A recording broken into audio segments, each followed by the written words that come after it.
देश में चुनाव हो या फिर बिना चुनाव के कोई रैली हो, हर पार्टी हर नेता यही कहता है कि देश में जब उसकी सत्ता होगी या फिर जब वो सरकार में आएगा तो सबको समानता देगा, सबको विकास देगा, सबका विकास एक साथ करेगा। पर गजब तब हो जाता है जब वह खुद एक आरक्षित सीट से चुनाव लड़ता है। वो सीट उसके लिए सुरक्षित की गई रहती है, उससे कोई और चुनाव नहीं लड़ सकता। तो प्रश्न ये है कि एससी के सीट से एससी लड़ सकता है, एसटी के सीट से सिर्फ एसटी लड़ सकता है, ओबीसी की सीट से सिर्फ ओबीसी व्यक्ति ही चुनाव लड़ सकता है। पर जनरल की सीट पर भीड़ हो जाती है, जनरल की सीट पर सब आ जाते हैं मरने के लिए। तो भाई जैसे ये बाकी लोगों के लिए सीटें आरक्षित की गई है, जनरल की सीट भी आरक्षित कर दो भाई।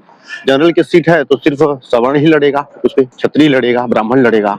उस पर भीड़ क्यों हो जाती है? जब चुनाव की सीट में ही घोटाला है, उसको ही जो है बांट दिया गया है, उसमें ही असमानता है, तो फिर चुनाव जीतने के बाद आप समानता कहां से दे पाएंगे जनता को? कहां से समान न्याय मिलेगा इस देश में? प्रश्न बहुत छोटा है, पर क्या इसका उत्तर किसी नेता या किसी पार्टी के पास है?